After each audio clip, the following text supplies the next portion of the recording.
Live from Pahrump, Nevada, the Valley of the Dirt People, it's Tech Talk Taco Tuesday with your hosts, Jimmy Lewis and Logan Tyler.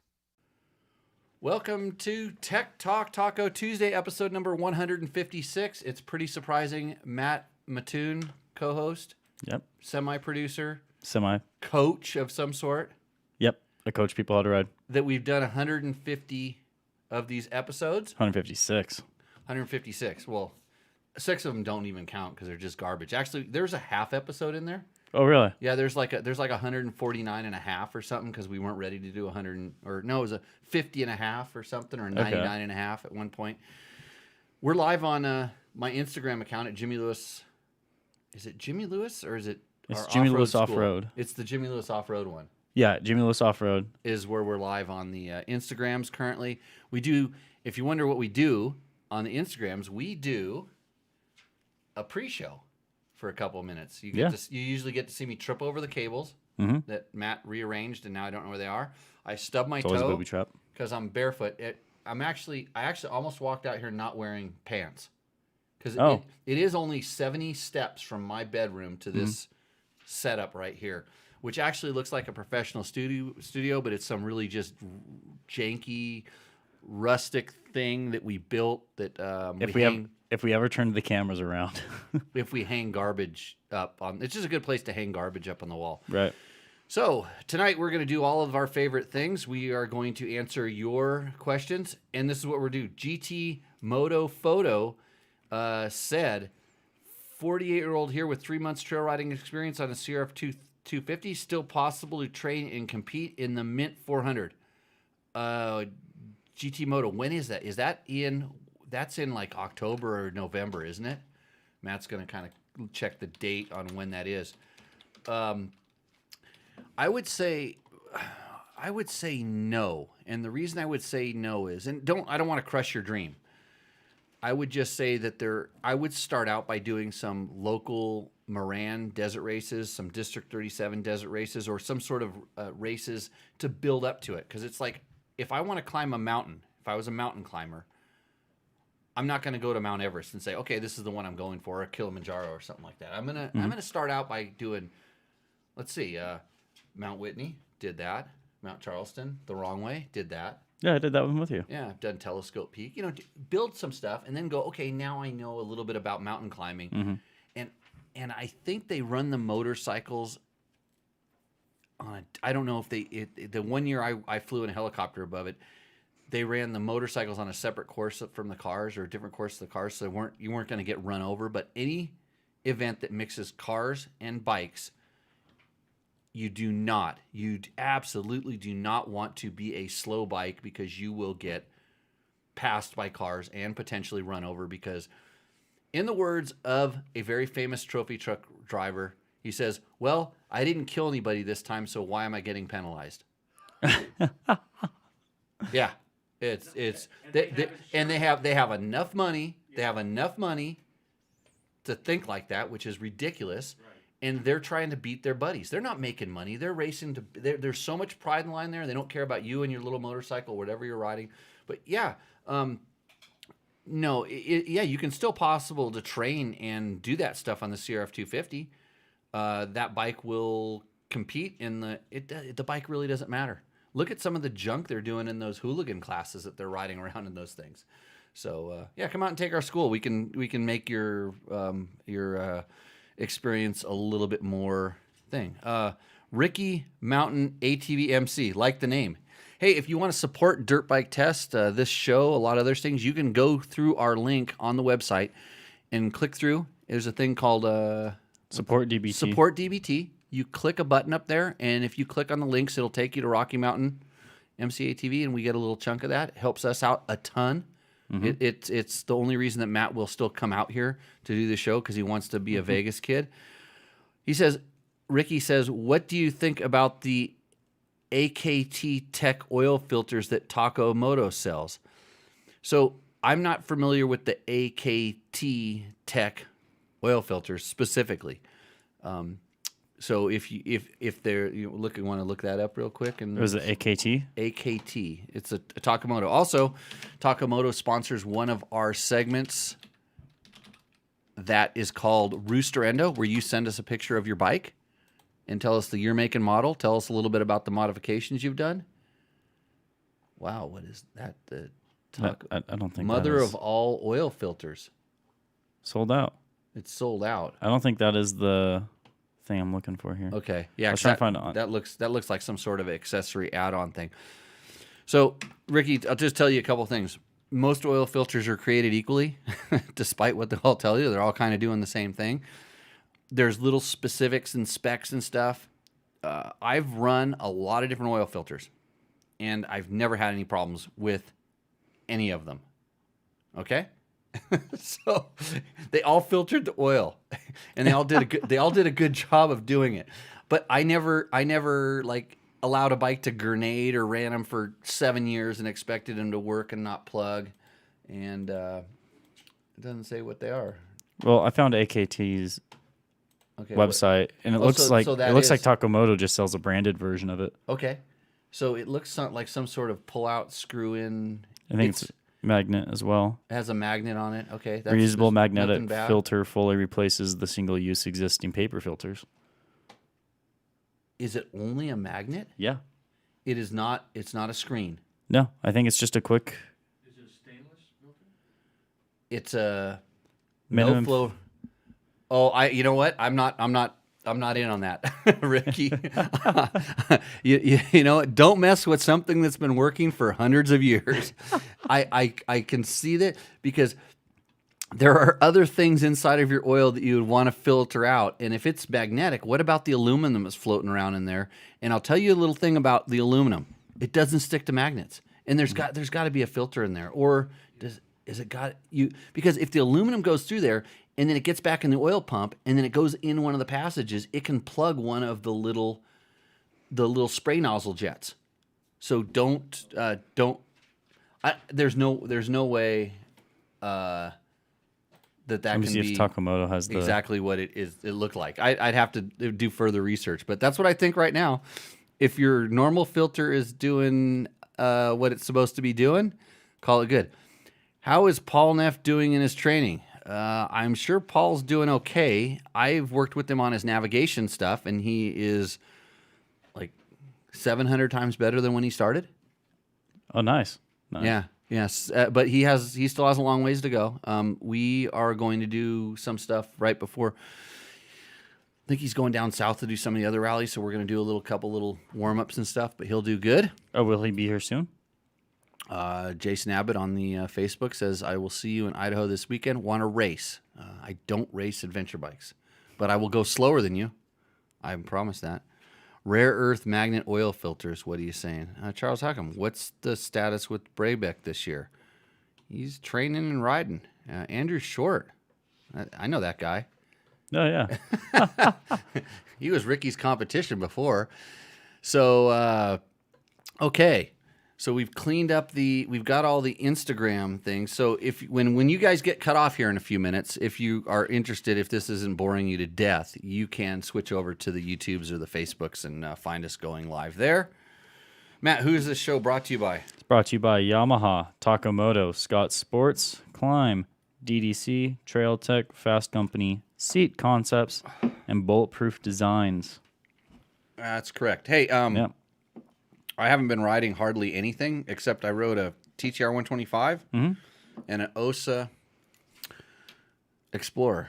Other than that, I've Okay. been doing bathroom remodeling and putting a roof on something. Oh, well, you'll be jealous because I've been riding a YZ250FX, KTM Freeride, Beta Cross Trainer, Honda CRF 250. Oh, I rode the Free Ride E. I rode Oh, it yeah. down to the post office today. Nice. What'd you think? It only goes 50 miles an hour. Yeah, it's capped. Pretty hard. The speed limit was 45, so that was okay in that aspect. But Yeah. like, I'm just thinking if I get someplace else out here, I want to go take it on some gnarly trails and just find out. I want to really see what it will do because because it's sort of dial a amount of power. It's so much different because there's no clutch. There's no. No. I want to try it on some really nasty stuff and kind of see how that actually works out. You know, I wouldn't mind taking it on a gnarly trail myself, but I would be concerned about the battery life because on the map to get it to actually get to ride it how I want it to, that burns the most battery. Like the longest I've gotten out of it when I was just in map 3, its most aggressive map, and just riding, I'd say it's like 40 minutes. Right. And, that was just on it. So you ran it almost dead. Yeah.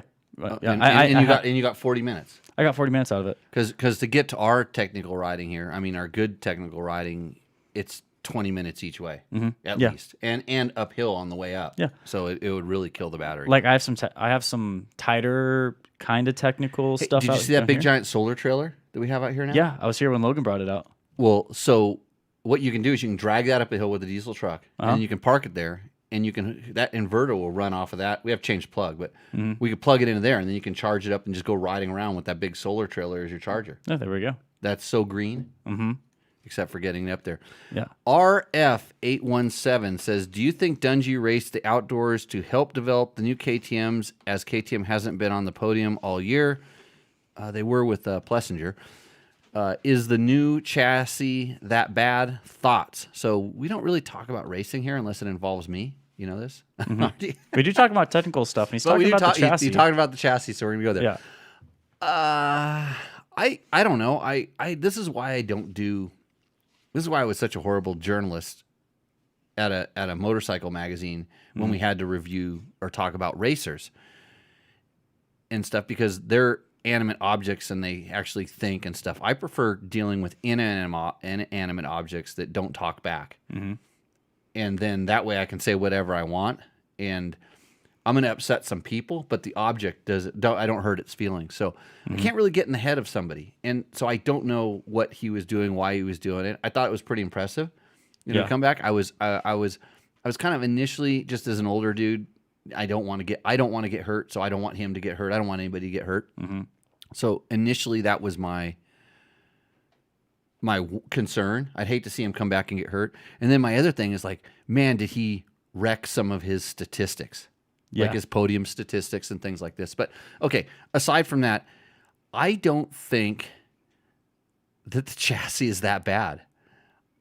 I really think that the racers, and all racers are head cases, they're freaking head cases, and they get something in their head, and all of a sudden, it's the bike. Mm-hmm. It's not them. And maybe the bike changed from a flavor they like to a flavor they don't like. Well, they can change a ton of stuff and they can get the bike there. But once a top racer, these guys are so on the edge and so trusting in their equipment. The minute that they don't trust their equipment, they're never going to be able to get it to work right. Mm-hmm. So I feel that, because from what I haven't ridden one. So I rode the 2-strokes. So I think the bike's fine. There's nothing in there that's so weird. But this is coming from a guy who liked Hondas when they went to aluminum frames. I liked Husabergs when they had weird shaped engines. I liked the YZ450 the first year they reversed it. All of a sudden now everybody's, it's great. It's like, it's been great since the very first year. It's just some head case racers got on it. First couple races annihilated everybody. Then the magazines came and said, hey, this bike sucks, or some of them. Mm-hmm. And then all of a sudden they're like, this bike sucks? I mean, geez. And now all of a sudden the bike sucks. Right. Because I remember... It's in their head, period. So I don't know that he was like a development portion for that. I'm sure that, they're always doing testing, always doing development. I know he wrote it.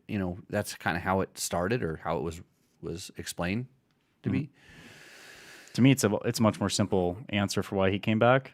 Why KTM would let him come back is, it's Ryan Dungey. It's a pretty recognizable name. Yeah. To me, that's why KTM would be like, yeah, you can come back. Right. For sure. But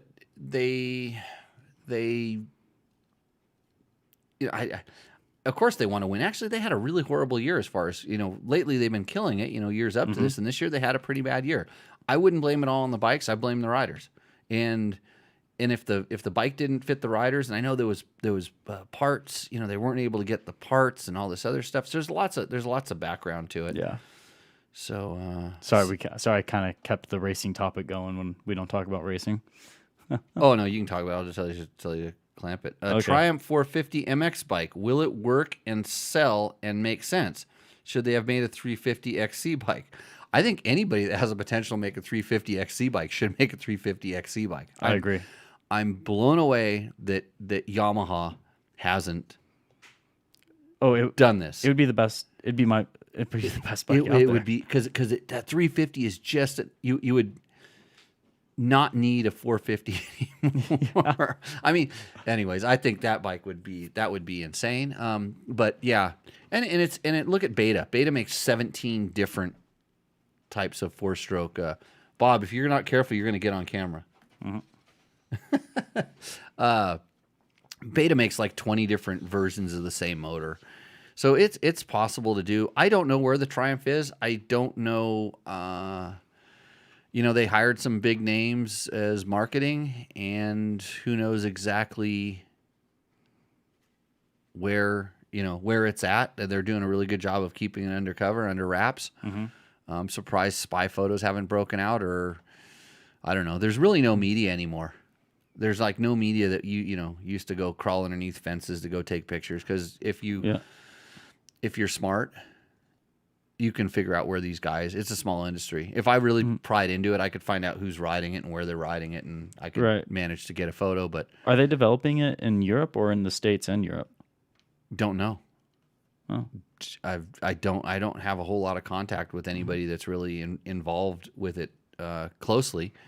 So, and I haven't really poked around. I'm just not as motivated as I used to be for that. I think you're busy with some other projects. Yeah, I replumbed a house. Did plumbing in a house. So, and I have a cat now. Have I told you about my cat? Yeah, your cat that loves. Your cat seems to know when there's a camera around, and she goes right to it and shows her butt. Yeah, that's my cat, and she walks on your freshly washed car. Oh, and freshly washed bikes. Yeah. So during the shoot, by the way. So will a Triumph sell? Yes, it'll sell, because there's a lot of people that want something different, and they don't want just a red or a white KTM anymore. And Hondas are 2 Hondas, and Yamahas are 2 Yamahas. There's people that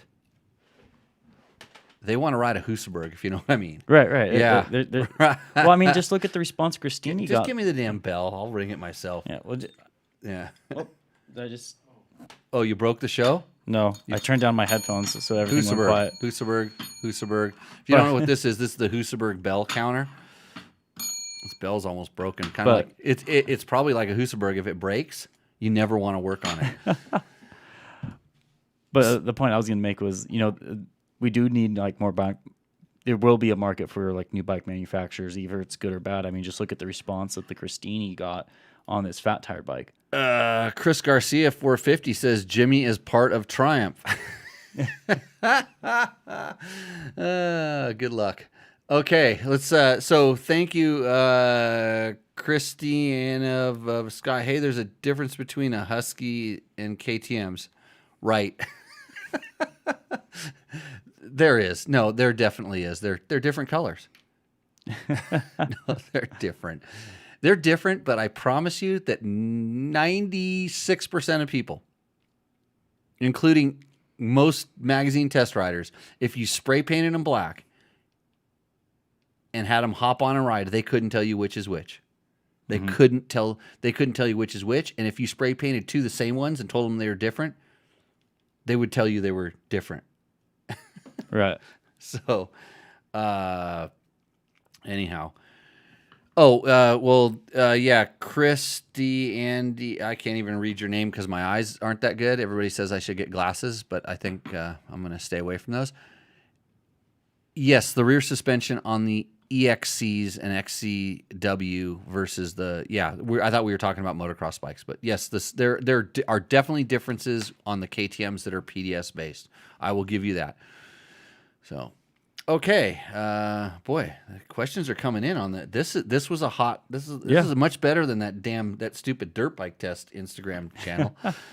I'll have to share this with Dirt Bike Test. Trevor's probably sitting at home going like, how come they're not on Instagram? Like, I thought Instagram was the thing. Mm-hmm. Had a chance to ride some adventure bike riding with. Okay, that's a good comment. Excellent question. Okay, let's see. The best suspension company, Northeast U.S.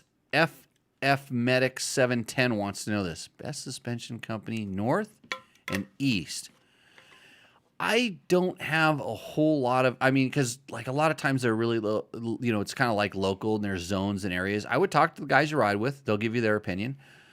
I know that Factory Connection was out of that area in the beginning. They were up there. Mm-hmm. And if you're talking more off-road, Drew Smith, who he had Works Enduro Rider, was doing suspension for a long time. And I have no idea what Drew is doing. I raced with his brother Chris Smith quite a bit. And so they were definitely involved. So, but it kind of depends on what you're really trying to get. But I would go for customer service, a company that has good customer service more than anything else, because that's what it's going to come down to when things need to get done. Yeah. And because it's tricky. I know a lot of the race tech, centers and stuff like that. They're kind of just doing what, and not that it's good or bad. It's just they're just kind of doing. They've learned how to do this stuff, and they just kind of use the setting guidelines that they do. But there's an art to suspension, and you'll find that there's some guys that are really good at it, and they're really good at it for a certain style type. If you get a chance, ride somebody else's bike and see if you can, you can feel what the guys say they do. Or if you're just going for a service, then just go to a good quality place, has good reputation. So. Mm-hmm. Okay, we have any other? What's my Blue Sky wants to know, what is your opinion of Sherco, and what is their product support like in the U.S.? No, we don't really know a whole lot, do we? No, I literally have no idea, because I don't have any contact or interaction with them. I've requested test bikes before, and they either A, didn't have any bikes, or B, they said they're selling so good we really don't want to do any media stuff, or C, the company was changing hands, or the media guy was different, and I had no contact. So I really can't comment on that because I don't know. And then, would it be risky or a pain to own a Sherco over a KTM with part service support? I would talk to some Sherco owners again, right, to find out how that is. Because I don't have any experience. But I'll tell you, the Sherco has some good, they have an electronic power valve. And after riding a KTM with an electronic power valve, I realize how powerful that is. Mm-hmm. It's probably, the electronic power valve is probably more advantageous than fuel injection, which is a big step for me to say. But you actually have to ride one, and I haven't ridden one, so I can't tell you. So, George Justice says, I can't believe George didn't call in, but he's probably got a crappy connection, right? Probably. There was a couple people that were going to call in. They threatened to call in because they wanted to convince me that the KTM 690 is the best bike in the world. Mm-hmm. And I just haven't, they won't take the hot seat hotline. Brought to you by Seat Concepts. Yeah, By the way, Seat Concepts has Husaberg seat covers and foam in stock, ready to ship. And how do I know? Because you just ordered one? I got mine today. Oh, nice. Yep. That box that came from Seat Concepts.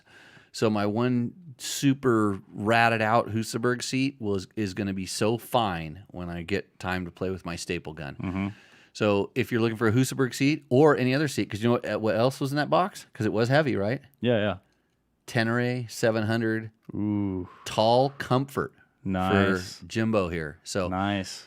I'm liking that thing so much, I almost want to ride it up to the KTM Adventure Rider Rally. Mm-hmm. Would there be any conflict? This may be my last KTM Adventure Rider Rally, just saying. Okay, yeah. George is wondering about Mr. Happy here. He's propped up by beer. He couldn't handle it. the only way I could tell if Mr. Happy is in a one-piece arrow stitch suit is to observe his body position while he's riding, trying to ride his adventure bike in the standing position. Because there is the it's kind of like the arrow stitch suit, which isn't a bad suit, the one piece. Because I used to ride to work all the time. And it would I could wear my nice clothes. I could just zip in and zip out. The way that they have the zipper set up, you just literally step in this thing, zip in and zip out. But it's meant to be, you're meant to be sitting down kind of in a crouched, almost, road race-ish position. Okay. So it folds you forward and crunches you down, which is kind of how I ride through the trees.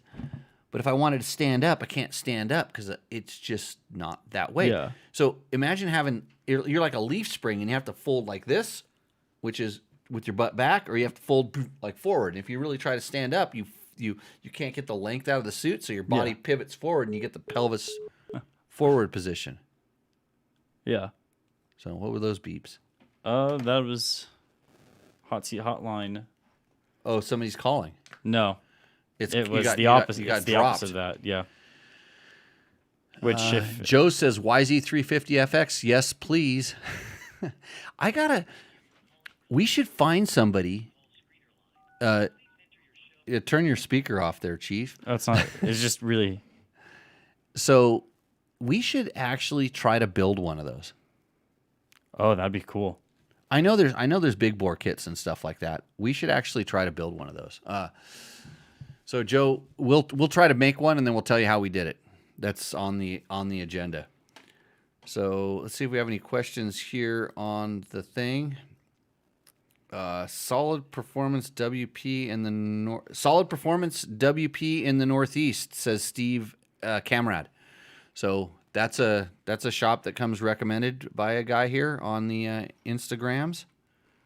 So anyone Oh, let me see if I can actually scroll down here. scroll down. From Todd Kelly. Okay, what's he want to know? I've been putting some miles on the 16500 EXCF and have experienced the flame out and about half a dozen times over 200 miles. Bob, or do you so. like the term flame out?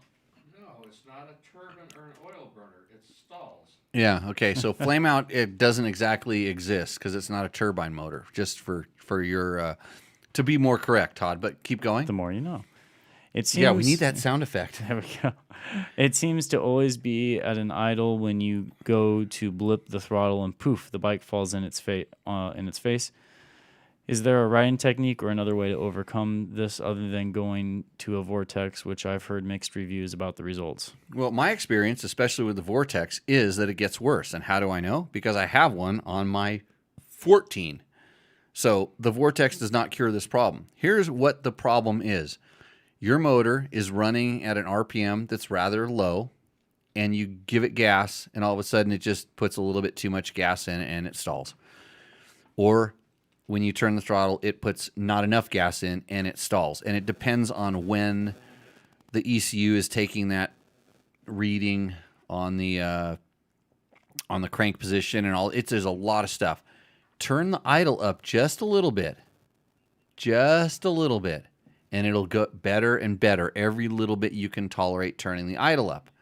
So, Todd, just give that a little bit of a try. The other thing to be aware of is just make sure that your all the little stuff. The fuel injector's clean. The fuel pump is pumping properly. Those things can have a little bit of an effect on it, but it's not nearly.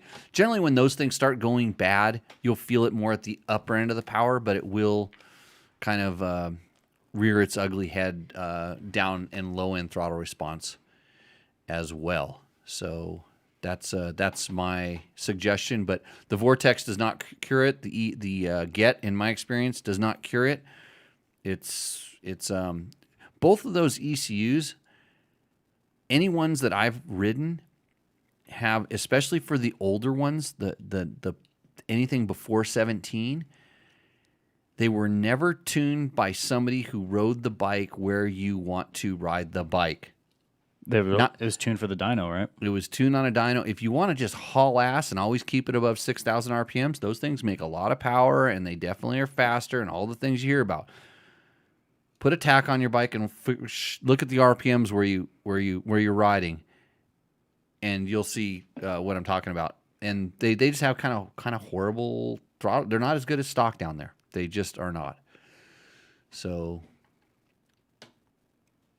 you have to be a mechanic to own a Husaberg. No, a smart mechanic would not own a Husaberg because they realize how much time it takes to work on them. I like to not ride mine too much, so I never have to work on them. Yeah, Drew Smith is still WER. Yeah, good. Thanks, Norman. Mark Daniels, are you headed to the KTM rally in Idaho? Yes, I am.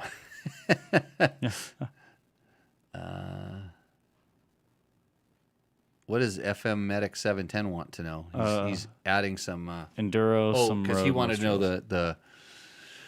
the suspension company. Yeah, at that point, I would stay away from Factory Connection. Although they have done some of the best, like I would call it, cross country XC suspension that I've ever ridden. Really? They did actually the Christini that we have. I told them that's what I wanted, and they did a really good job. And that was an awkward thing for them because it's a front wheel drive bike and it does handle and perform differently. But we talked about it a little bit, and they nailed it the first time. I mean, I did not want to send it back, and I said after that, that was what kind of convinced me that these guys really, really know what they're doing because they didn't just guess. They had to do some thinking on this one. So Yeah. What does Luke want to know? Luke Cooley. My Husaberg FE550 has been a breeze to service. Did not have to order a clutch case cover from. Did have to order a clutch case cover from England though. Relatively easy to find parts it shares with the KTM's. Great bikes. So the FE550 is before the awesome 570, and I had an FE650, which was probably one of the most powerful, like just. Oh, it's something about that motor. That thing was gnarly. So and the 550 was actually just a better all around bike. The 650 was too much. Yeah. But yeah, getting parts for the older ones, KTM tried to kind of keep them going because it was kind of like they did what they did with the Husky. They bought them, but they let them be Husabergs for a little while. Everything was on the wrong side, a little bit backwards. And those ones are definitely easy to work on. But you have to work on them a lot more. Water pump seals, crank seals, ignitions like to go out, frames break, suspensions moderate at best. Hey, we got some more on the live. Boat Adventure Miami says, what bike is he talking about right now? It could be any bike. Could be your bike. It could be your bike. Because I'm having a hard time kind of monitoring all of our different things. That's why we only let you guys on for a little while because you're not really part of the show. You can't hear the voice-o-matron if I use it. You don't get to see. You don't get to see Matt over here. See, this is what we're looking at over there. I'm showing you the screen. I'm showing the Instagrams, everything. So that's why you got to join in. Boat Adventure Miami, you can rewatch this whole show at any time at the convenience of your computer on the YouTubes. So just go to our Dirt Bike Test YouTube channel, search Tech Talk Taco Tuesday, it comes up, and tell a friend, and then you'll know what bike I was talking about because I don't even remember.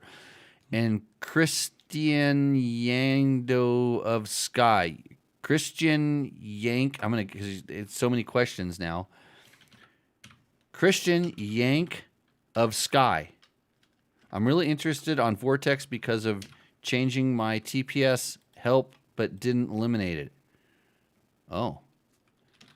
So there's a calibration with the Vortex ignitions that you I guess need to do to calibrate the TPS to make it work right. This is true with anything because the throttle position sensor is very, very critical in making sure your bike runs properly. And Mojave Bob, our lapdog of a fan here sitting in the, I prefer Sycopan. Sycopan, okay. Yes, you're raising your hand. Yeah, you have to be so careful on those bikes because if the throttle position... So he's saying you have to be careful on these bikes because of the throttle position sensor. The timing will advance too quickly. Right. Well, there was the old thing. It was like, oh yeah, if you just turn the throttle position sensor and advance it, then it's going to send a richer mixture into the combustion chamber. And it was like this was the Euro TPS mod and the Euro map and all this. And it was like the Euro map is just as screwed up as the US map is, if you think they're screwed up. But by just reclocking the TPS. I mean, we're not in the old days where it's like, oh, just advance the ignition or retard the ignition a little bit or something, or bump a main jet. This is like, these things are pretty delicate operations, but it needs to be calibrated. And Richard Cody, what's the phone number? Is this our KTM 690 guy? The He's C Concepts Hot Seat Hotline. He's on the line. He's on the line. Oh, he found it out. Oh, I put it in the chat. That's good. So I'm bringing him on right now. And Richard, you're on air. Hello. Hello. Hey, Richard. The best thing is none of my Instagram followers can hear you. So you're kind of like the only person that's watching you is just me and Matt. So don't be nervous. Sorry, it's pretty hard to understand you, but I guess I'm online. I do have a question. So I picked up a 2019 YZ450 FX, and I did my first hair scramble with AMA up in Canaco last weekend, and I ran into a lot of issues with when I would stall or crash, basically getting the bike started again. Right. Have y'all run into any hot start issues at all before with that bike? Yes and yes. So if there is a weak point on any of the Yamahas that are electric start, is the restarting is, I will call it, inconsistent.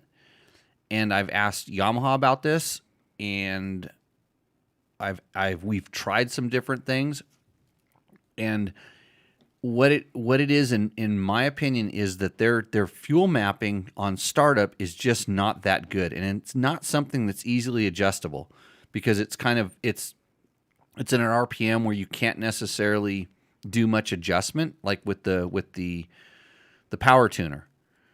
So I think it's worse on the smaller bore bikes, on the 250s, than it is on the 450s, and it seems to get worse when the hotter the bike, the hotter the air temperature and the hotter the bike is. Kind of like, how when you used to have to kickstart a 4-stroke when it was really hot? Kind of like this. Does it kind of match what you're experiencing?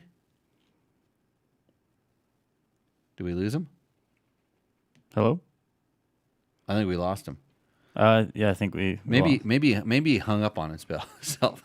Maybe. It's funny because he said he had a hard time hearing us. Yeah. I wonder, is there a problem? Because this would fall on your job description to make sure that the callers can hear us. Because this poor guy is now going to have to go back and rewatch this whole horrible episode to figure out what I just said. Right? Or you could just go on YouTube. I think just click back a little. Oh, bit. you can scroll back. Okay. Yeah.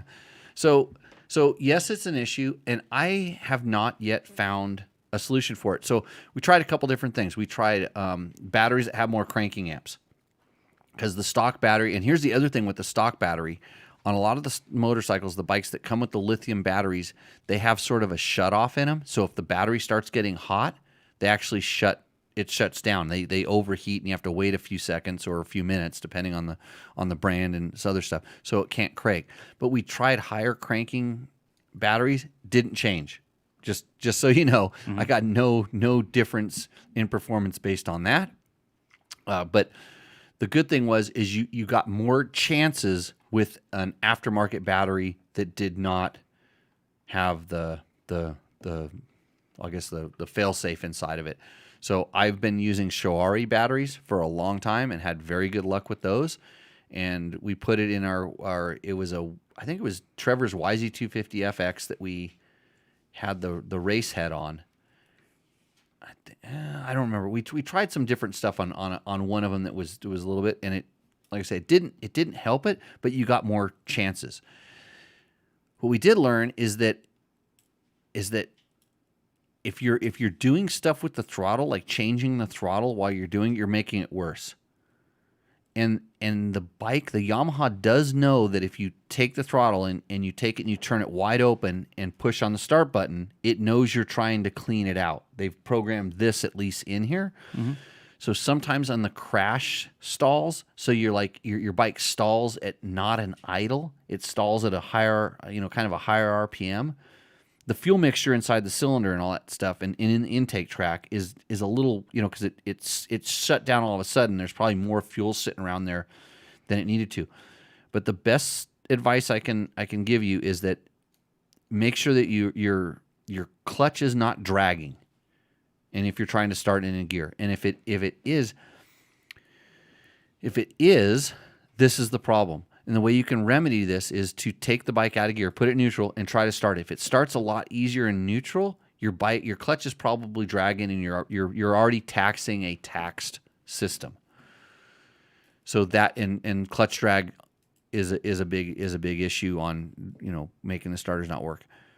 And I think if it would just spin a little quicker, and that's why we went to the different battery. But so then we started stalling it and weird different things, and we realized that if your idle is set properly, or maybe just a tad higher than what I would normally run, it started better. But if I run my idle where I like to, which is low, then it wouldn't start as easily. So there's little things you can try as well. So try, make sure you have a good battery, try idle, make sure your clutch is not dragging, and all that kind of stuff. So thanks, Richard, for that call. Hopefully we got that question answered. Mm-hmm. And time for the next one. Yeah. The flame out talk. Okay. Let's see. I was asking because I missed that first part of the Vortex ECU. Totally cured my CR450 RL and made it perfect bike. And the traction control is fantastic. This is Boat and Miami Adventures. Mm-hmm. So on a really corked up bike, you're definitely going to get more power. And I think on that bike, no, the one I rode had a factory ECU in it. the good one. What did we put on? Did we ever change the? No, we put a JD tuner on ours, and I was really happy with what we got with a JD tuner on our 450. RF817 wanted to be in the live video. I can't do that right now. Fasst Company joined, and the reason they joined is they want to make sure we're talking about their products. Yeah, the flex handlebars. Flex handlebars, my absolute favorite. I haven't been riding a lot, but if I ride a lot, when I do ride a lot, the only reason I can ride as much as I do, Fasst Company flex handlebars. They take the shock out of the handlebars, and I've always said, this is something I've always said, they make bad forks good.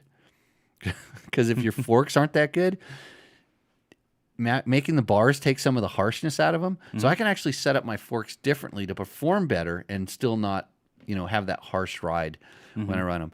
So we used to have a code to save right up until Labor Day. I actually need to find out if people use that code. And if they didn't, I'm probably going to get canceled, because that would be the easy thing to do to me right now. Mm-hmm. But I would be remiss if I didn't say that if you think their motorcycle handlebars are good, you should try their mountain bike handlebars. Game changing, wow. Especially if you're a avid e-bike rider like myself. Mm-hmm. So check out fastcompany.com, and that's fast with 2 S's, FASST company, and you will see what they have over there. So what are the benefits, if any, to add clutch weight? That's a good question. And it's funny, I got in a discussion with somebody who said clutch weight is absolute BS the other day. And I'm like, no, I've tried it and it does work. So it's not as dramatic as a flywheel weight. It's less because it's spinning at a different ratio. And it does it less than half. Yeah, less than half. I mean, I'm looking at primary gear size. Depends on the motor. Depends on the design. But so the clutch weight, and it doesn't have as much effect on the handling because it's not spinning as fast and it's in a different location. It's actually usually off the crank center and different things. So, but what are the benefits? Sometimes it can help stalling a little bit. It can smooth the motor. It can give the motor a little better run-on character. That's it. So we have a test on www.dirtbiketest.com of a clutch weight on a Husky 250 two-stroke, I believe. So if you want to know exactly what we thought about it, that's where you can go, because I don't remember exactly what was written because I didn't write it. I rode a bike with one, but that's the thing. What does Dave want to know? Do you have any idea when Yamaha's going to release the 2023 WR 450F? End of October, I believe. Early November. I'm pretty sure we are going to ride it at the end of October, or actually mid-October is when we're going to go ride it. I'm not, because I'm going to be doing another job. And because this motorcycle journalism gig pays so well, I can't figure out how I used to sit in a corner office in a nice building on Wilshire Boulevard up high, and now we can't even get a couple bucks to do a show where I answer all the same questions and try to test bikes. I can't believe that they gave all the money to Facebook and Google and there's nothing left. I can't believe it. And now they've got the influencers by the chonies. Imagine if Mr. Happy here was somebody's lower things and they got them right like that. Is that graphic enough? I wasn't looking. Because guess what? We're not going to invite you to ride the new 2023 YZ450 or the new bike anywhere if you say anything bad. Yeah. Now it's influencer. They're influenced different. I was going to tell a story, wasn't I? What's the phone number? Yeah. We'll take another call on the Seat Concepts Hot Seat Hotline, 775-318-5515. Bulletproof Designs makes a lot of protective items. They have all the stuff for the new 23 KTMs and Huskies in stock, ready to ship. As long as they didn't sell out last week, because I didn't get the update this week, but I'm pretty sure it's there. I'm a big fan of the little part that bolts on your chain guide on your KTM, so you don't knock off those precious little tabs that hold your chain guide on. That deflector triangulates and stiffens that whole part, and especially when you're running a bigger, bulkier chain guide, a little more robust chain guide. If you wonder why KTM puts that small piece of jewelry on there, because it's lightweight, it works most of the time, and if you hit a rock, it doesn't tear the tabs off. But if you put a bulkier chain guide on there, you better beef that sucker up. Check out Bulletproof Designs if you're curious about that, and things like radiator guards, disc guards, even the front one. Yeah, and other blingy products. Which isn't an automatic roost if you submit a Bulletproof Designs front disc guard. No, I'm amazed how that's just fall. I mean, I think I scared them all away. I'm pretty sure I scared them all away. Recommended tire for big bore bikes and hard packed terrain, Luke Conley. Kenda Parker DT. And a thing. Run it in the intermediate direction, especially the front. Okay. Nader Tater. No, it's hard. Nader Tater. Hard. Yeah. Run it in the run it in the hard direction. Yeah. Oh yeah, that's right. Forget what. Ignore the last. Can you edit that out? Hard. I've too many things going on. Like, I know what kind of felt paper to put down underneath steel roofing now. The peel and stick as opposed to the 30-pound felt. It's the important things. Right. I know the flow loss on 3/4 inch PEX pipe versus copper. Learned that. I don't know why. Nader Tater wants to know. Sherco factory parts aren't too hard to get your hands on. There aren't as many aftermarket parts available as other brands, but seems to be more available as time goes on. Yeah, that sounds pretty normal. And it was funny because I always remember when people wouldn't buy the off brands because they couldn't get aftermarket stuff for it. You know, and at a time it was like chains and sprockets and like wear parts, but those seem like now they come a lot easier. But it's like the blingy stuff. It's like, oh, I can't get custom graphics for my Husaberg. Right. Would you say Beta is in the same boat as Sherco, or are they a little further ahead as far as like in the aftermarket? Definitely further ahead. Okay. Yeah, and the good thing about Beta is they don't change stuff that often. Like they change colors a lot, but they don't change the big pieces too much, and so stuff lasts a lot longer on the Betas. As far as but I don't know anything about Sherco's. What does Sean want to know? Where's Logan and Cletus been at? Fired them both. Just get rid of them. I don't know. They've been around. You've seen them?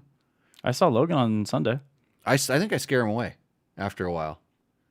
They Maybe. realize there's too much responsibility around here, and they just can't handle it. They got to leave. Or maybe they just see you dangling Mr. Happy in some unsavory places. Well, it's just that they know where they're going to get kicked if they do something wrong. School started, Sean. School started. And they don't live here anymore. Yeah. So, yeah, but they're fired as far as you're concerned. Start rumors on the internet. But FF Medic 710 is asking, most important question of the evening, how many highlights are you planning on sending this evening? The champagne and beers, my friend, not very many. No, I was thirsty. Yeah, that one tasted so good when I cracked it earlier. I mean, Well, I saw you loading all this stuff. I'm like, oh, you got a big I had drive. I had a big chunk of tri-tip and then cracked that sucker. It was good. So it's a Mr. Happy stand now. That's why There we go. pretty good. Okay. Let's see. Use the oh, hey, somebody used the code. Hey, thank Don. Don Yeah. Netzel. Awesome. That's glad you did that. It tells how you like those things. Yeah, please do. And Chris Reel steps in and he says exactly what I said. Try running the idle just a bit high. Must feel good to be validated by a real expert. What? Yeah, well, you were validated by Chris. Okay. Yeah. Yeah. Okay, and then Mark Daniels just installed the bulletproof rear adjustable axle blocks from Taco Moto. Good. So not only did he support Bulletproof Designs, he supported Taco Moto. 2 for 1. Mark, how come your bike hasn't been on Rooster Endo yet? That's the question. I think it might have. Oh, really? Maybe. Let me check the records here. I don't remember. So, this question popped into my head when we were talking when Beta came up. Have you ridden the Beta motocross bikes? No. I did a long time ago I did, but not the current ones. Okay. So Instagram, it was nice chatting with you. I'm going to go ahead and send you guys away. Cheers. We'll see you out on the trail. There we go. I want to end that now. Okay. I want to share it. And I will get to that in a minute. Yep, right. Do we have anything else? We might have something from the show notes here. Hey, if you need to adjust the spokes on your wheels, how do you do it? The best way is with a Fasst Company a torque wrench, spoke torque wrench. If you watch factory mechanics that are always checking spoke because their guys are always trying to wreck wheels, that's what they use. I use them. Actually, I use a lot of W wheels, and I never have to do them. I go and check them. Yeah. And I don't have to. I never have to. They're always on. They're always perfect. But when Trevor gets me a bike and the wheels are all dinged up, then I have to use a Fasst Company spoke wrench to get it all dialed in. So remember, you can do that when your wheels are out around. Yeah, yeah. Which I might need those for the 250 FX. Speaking of the bent That one, yeah. So we do have it was something posted on the full test for the KTM 390 from Stuart Brown. This is also a great bike for experienced riders that want a lighter machine. He just sold his V-Strom 650 and picked up the 2022 390. Lost a bit on the highway, but a lot more fun on the off-road and plenty capable of long-distance touring. Great review. Yeah, I mean, it makes sense. So he's downsizing. He's an experienced rider. He's downsizing. He doesn't need what I haven't ridden a newer V-Strom 650, but those were actually nice kind of cruiser bikes and stuff. But I wouldn't say that. My mom had one for years. She loved it, but was also the first one to say this isn't really an adventure bike. It's just it's a street bike with a very comfortable upright riding position. Yeah, and pretty solid bikes. All right, so the 2023 KX250, the Randy Cox was saying the sound is very different from the 22. It seems like the rev range is in a lower and not as high as revving as the 2022. He's talking about the KX250F. Yeah. I have to ask Trevor. Yeah, I have to ask him as well. My experience with the off-road version, but it's the 22, is I didn't really have to rev it. No, that one I kind of did have to ride a little bit like 125 almost. Huh. I have to ask Trevor too now. All 250Fs you kind of have to ride like a 125. Yeah. But yeah, Trevor needs to answer those questions. That's part of his job. Right. But he's making insulting videos of me and our nuggets. Hey, you say insulting. I think it insulted the 300 riders and their egos. Oh, Not yours. Because that was that blew up. oh, okay.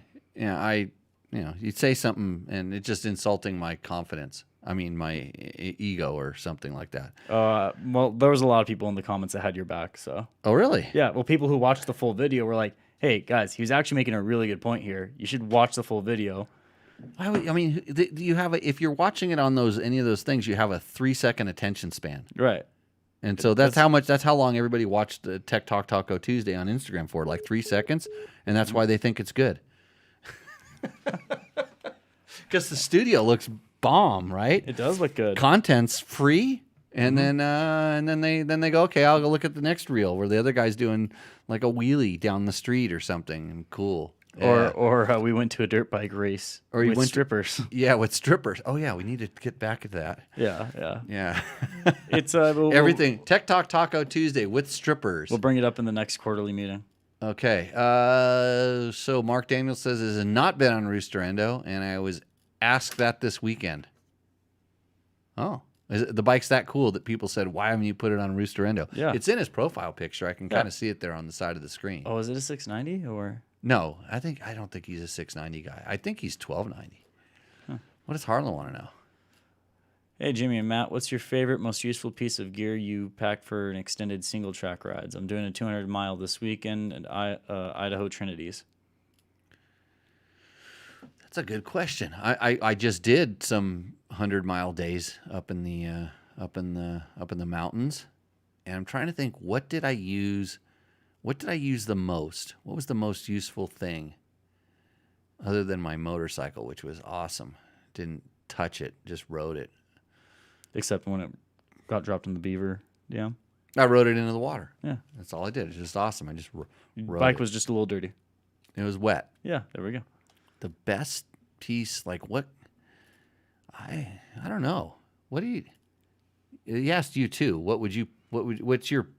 I'm thinking like some sort of a food like item or I'm actually thinking the same thing. yeah, Food like a food nugget or like some sort of like little drink or like something like that you a would. beer at the end at the end of the ride. Well, we always ended at a lodge, and that was easy to acquire. Oh, yeah. So, but like, what's something? So I had this the Motion Pro MP tool. Yeah, George actually kind of put that's a chainsaw. David Wood. Hey, David, Dave, you should have cut all the trails for them already. Thank you. He did for me when I did Tour of Idaho. I went through some DW logs, but I think So yeah, chainsaw. Maybe the if you don't want to carry the chainsaw, the saw that you use, that big Silky. How was that, Bob? Oh, that's amazing. That's a good saw. Very. I just had my gardener. He's a white dude too, believe it or not, out there gardening because he complained about my house, the way it looked, and he said you should have your yard maintenance guy. And I said I don't have one, and then I got one real quick because I told him where the saw was, and he went and fixed it. Oh, his 2000 Mark Daniels has a 2007 KTM 990 Adventure S. So. Definitely. Oh, that's his profile bike. Maybe it's a different bike. Could have been a Craigslist picture. Could have been. Yeah. Like, Hey, I think it might be time for a commercial break. is it getting that close? Do we have any other questions we can? The other ones are all kind of KX250 KX250 talk. stuff? Yeah, I just put them in there in case. So we'll come back. We're going to take a little break. We're going to come back with a story. I'm going to tell a story. I'm looking about forward to how the story. How the internets are continuing to wreck motorcycling. We will have everybody's favorite segment, Taco Moto's Rooster Endo, and we will talk about a product I'm going to be testing. I was going to get a tested product, but I didn't. I could bring my my tape measure in, my new tape measure. Oh, there you go. I actually was almost gifted a tape measure, the big stud tape measure, but I actually already purchased a little one that actually had the the measurements marked out, like the 7/8 and the 3/4 and the 5/16 and stuff, because I don't know those. I don't know which line's which. I have to read it, so I had to cheat. Anyways, okay, so we'll take a couple minute commercial break. Support the companies that support this show, and we'll see you back in a couple minutes.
What's up, Moto Buddies? Mike here from Taco Moto Co. What is the Taco Touch? It's the best service in the industry. Virtually 24/7 tech support via email or text, and it's like having a dirt bike doctor on call every day of the year, helping you fix your bike or recommend parts or setups for you.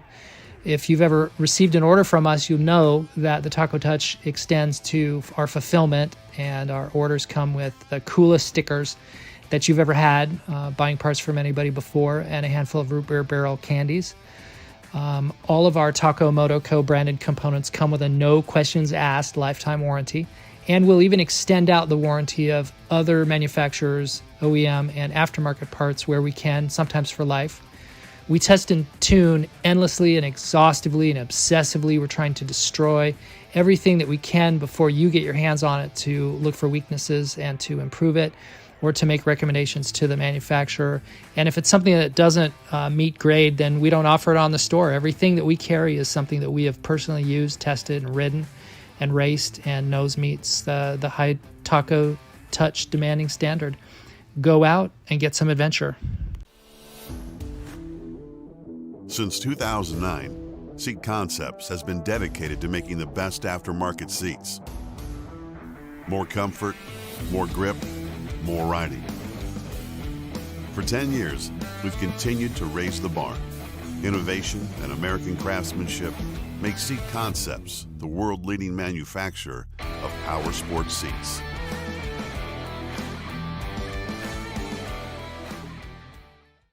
Same ones. And we are back. So thanks for watching those commercials. Were they any good? I think they were good. Okay, that's good. It's nice that we have commercials on the show. It's not because they pay Sometimes me to say if if you're listening to it on the podcast, it's just some music. Some of them are only music. Oh, I cut those ones out. For the Oh, you actually go in and cut it out? Yeah. For the podcast? It's if there's no words, and I would most of the times I put your Fasst Company reads in there too. Okay. Yeah. For motocross riders driven to dominate, the Yamaha YZ line of 4-stroke bikes are built for victory. Visit YamahaMotorsports.com today to explore what's new and improved for, it says 2022, but we know there's a lot of improvements for 2023. Yeah. We just need to get the new read. But there's probably some 2022 still sitting around on the showrooms, I guess. Probably. So you can, even if we're reading this and it was 2023 stuff, you might be just catching back up on your old episodes and listening to it, and we could be in a 24. Mm-hmm. So these things live on the internet forever. So I was going to tell you a little story about so a friend of mine, and I'm gonna be really, really careful. I'm not gonna incriminate anybody with names at all. So I'm gonna be very vague about names. I'll describe certain things because I want to make a point here. So here's what happened. My friend called me and he said, "Hey, I have this bike, and have you heard about all the problems with it?" And I know what bike it is, and I'm like, no, I haven't really. That wasn't when I was really following. I don't run in that circle. Those circles no, I hadn't heard about it. What's up? And he goes, "Well, I got this bike, and there's this part, and it just explodes, for lack of a better term, just breaks." And I go, "Okay." He goes, "Yeah." And the manufacturer knows about it, and they're being real deceiving and deceitful. They're not telling you what's going on with it for real. I'm like, "Really?" And he goes, "Yeah, because it's all over the internet." That's right. That's when I just lit up. And then I go, "Okay." And everybody knows about it, but they sent out a recall notice, and they told me to do this. This was the recall, and he did it. He did the recall, whatever. So he got the recall performed, and I said, "So how did it work?" "Well, I haven't ridden it." I'm like, "Okay," because he's worried because the recall didn't fix the problem according to what he knew about the problem. So he also knows some other motorcycle journalists, and so he contacted another famous motorcycle journalist, a guy who's well known, and he said, "Hey, blah, blah, blah." He did the same thing he did to me. He said, and the other guy goes, "Oh yeah, I can find out." So this motorcycle journalist went to manufacturer and talked to somebody. He probably has, access to some people. He talked to somebody and got a little bit deeper and found out that what it was, like what happened, like behind the scenes, and gave him back some information. Okay, that sort of sounded like somehow somebody else had done that, and that's what got on the internets, and this is what the failure thing, So this is how things get started. But whatever the recall wasn't the same part that completely, absolutely explodes or grenades, right? Okay, it's not the same part, but the part fixed. So what I'm trying to get at here is just, let's say, and I thought of a pretty good way of explaining this. Let's just say I make motorcycles. I make Jimmy Bike, and Jimmy Bike is the most awesome bike ever. Okay. Right? And I sell it to you, Matt, and you get Jimmy Bike, and you find out that Jimmy Bike, let's just say that it only has a front brake.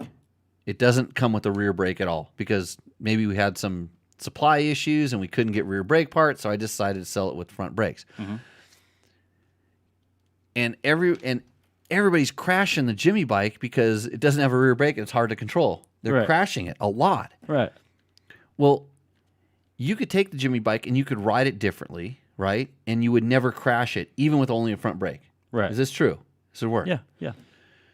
But I realized, you know what? I screwed up. Jimmy Bike. I'm still having a hard time getting a rear brake. But I found a place where I can get a rear brake, and so now I'm going to do a recall. I'm going to put a rear brake on it. Okay. And so we put the rear brake on it, and the Jimmy bike now works like every other bike because it has a rear brake. Mm-hmm. But people are still crashing it. And they say, well, it didn't fix the problem. Well, there's a certain amount of the crashing that has nothing to do with the brake. With the brake, you know, whether the brake's on it or off it. Mm-hmm. But for 99% of the people, it fixed the problem. It made it work like everything else. All of a sudden, people just don't go there and air stab with their foot because they're so used to having a bike with a brake. Mm-hmm. But anyways, so you can see the thing. It was like I put the brake on it. It actually, but they said the bike still crashes, and the crashing is something completely different. You can still make it do the thing what it's doing. So this is this discussion we had about this, and I'm being real vague about it because it's something that you know, manufacturers are sensitive about this kind of stuff. I mean, for them to issue a recall, it has to be a certain percentage. And I understand that it was a supply chain issue and something got changed. And then he's like, well, because he knows what this part is, and he's like, well, what if I change that? And I go, what if yours is fine and it's not one of the ones that's that, and you're worried about something? It hasn't happened to your bike, and I know what they did to do the fix. I know what they did. I know the part they changed. I know what it does. I know exactly how they fixed it. It will not happen, except for those people that it's going to happen to no matter what. Mm-hmm. Generally racers. Yeah. That are doing stuff, that are pushing limits and all this other stuff. So this journalist, by the way, that got the information, you could hold, just for instance, you could hold up a 2-stroke piston and a 4-stroke piston in front of him and say which one's out of the 2-stroke, and he couldn't tell you. Really? Yeah, but he was giving information that was, you know, to that level. He was talking about parts. He was, you know, this is where he's getting his technical information from, somebody that doesn't understand things that are of that nature. Mm-hmm. And it's like, why would you go to that guy? I mean, he's good at starting rumors. Mm-hmm. He's good at doing things like this. But hey, you know, when you gotta like, and that's why he finally came to me, because he wanted to get the real thing, but he wasn't happy with the answer I was giving him. And I'm explaining to him, I'm like, look, this trust me, it's not the part that you think. There's a reason why that part fails, and you can change this and that won't fail anymore. It's just it could be like, let's just say changing sprockets or something like that, and all of a sudden, let's just say that there's a master link failure on a certain bike, a certain model, a certain something, just as master link. And they do a recall and they give you a new master link. And people say, but you didn't give me a whole chain. And it's like, it's not the chain, just the master link. And it's like, but I saw a guy that his bike exploded, you know, which the chain came apart because it broke the master link, and it broke the cases. And this is what we're talking about. It's cause and effect. It's other things. It's like, yeah, but it was because the master link broke, and you want a whole new chain, or you want new chain and sprockets because it's all part of the same thing. So, anyways, be careful what you read on the internet, because I promise you that if you see it on the internet and it happened to one person, there's 10 guys that like to go be megaphones about it, and they like to grab it and take it. And then all of a sudden, those 10 guys show it to 100 people, and now everybody thinks it happened to 100 different people because they're sharing it. Like the echo chamber. Like, remember when Ricky Brabeck posted the picture of the KTM with the front end snapped off? Okay, yeah. It was just something he I don't know if he posted or he sent it to me. He sent it to me and he's like, "Hey, what about that?" And he just kind of joked about it. And I've seen guys do ridiculously stupid big jumps or missed jumps or crash into something. That particular one happened when a guy shot off of a berm at a race and head-oned another guy. Oh, wow. Like they literally head-oned, and it's probably a good thing that triple clamp snapped, because it absorbed some of the impact. Right. Yeah, in the collision. And it was a crush zone. But it wasn't what you thought. But if you just saw that picture, if you just took that picture out of context, it's like, all KTM triple clamp snap. You got to do this. And I've seen it with whether you're talking, guys that are talking about, YZ250, older YZ250 FX heads being bad, or even like known issues like Honda's CRF 250X valves were soft. The titanium valves and the heads, the metallurgy was not correct. If you maintained the bike properly and rode it properly, it wasn't that bad. I mean, it was definitely, and this is the beginning of the high performance 4-stroke. You were asking for this level of performance, and you're going to pay for it with motor, with maintenance costs and less durability. Right. And for sure, if you ever let any dirt go by it, it just amplified the problem because it wore the coating right off. And yeah, so these are the push pulls with everything these days, with all of the different things that you need to kind of thing. But be careful when you're. Trevor Hunter wants to know, will you ride the 24-hour? Our team has some openings now. I don't race anymore, Trevor, and you got to answer the questions on the KX250F before I can do anything for you. I got a busy schedule. You don't want me on there, Don't want me on there. No, Logan? you can't. What happened to Eli Tomac? I thought you had him hooked. I thought that was signed, sealed, and delivered. Dirt Bike Test's website says you had a little chat with him. Oh. If I read it correctly. Did you bring it up? You're a pussy. You wouldn't even bring it up. That's the thing. You wouldn't even bring it up in a joke. So a 12-pack of PBR will be provided at the finish. A 30-pack if we win. Well, It's like a $5 and a $7 winning bonus. Well, Like a $5 signing. Hey, some people will ride for food. We'll work for. We'll yeah, all the different things. So yeah, let's see. Something to do with RPM. Let's see. What do you think about Nick Gore's Tech Talk? I don't know about Nick Gore's Tech Talk. Is that Eric Gore? Is that related to Eric Gore? 'Cause I remember I had some real interesting discussions with Eric Gore, and he was very knowledgeable and definitely out there. That's being polite. Let's see. Big Smoke says Nick Gore not good with the master. He runs buck wild. Huh? I don't know. I have to go find it. Put a link in the chat where we can find that. Actually, I gotta be driving, so maybe I have time to listen to some podcasts. Oh boy. I try to actually get educated, not about motorcycle stuff. So, yeah, and here's the bad thing is that Nick Gore University, Gore-Tex brand. Gore-Tex? Nick's. I don't think we're looking at the right thing. I don't think Yeah. so. Is he an actor? That makes him have a really good opinion about stuff. All you have to have is an iPhone, and then you can have like what we have here, and then you're a professional. So it requires very little experience. You just go on, you push the button, kind of like what I did on the Instagrams tonight. Big Smoke, I've never heard of Nick Gore, honestly. I live in a very small world. I ride dirt bikes and swing a hammer every once in a while when I'm allowed to. I mean, I'm not that good at it. Like, I'm still learning how to read a tape measure. That's where I am in my remodeling and construction skills, laying tile or whatever I do. So all that stuff. Trevor's not really responding. He did not ask Eli Tomac when he had the chance. No, man. He could have found somebody. I mean, you got to find somebody else out there. I mean, he had the Lawrence brothers out there. Mm-hmm. You could just paint the bike red when they had to grab it. Yeah, there's probably They don't somebody.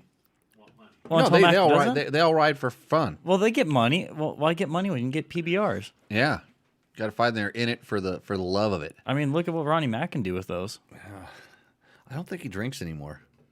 Actually, that was one of the things I listened to. I listened to a podcast with him on it, and it sounded like he was cutting back on drinking.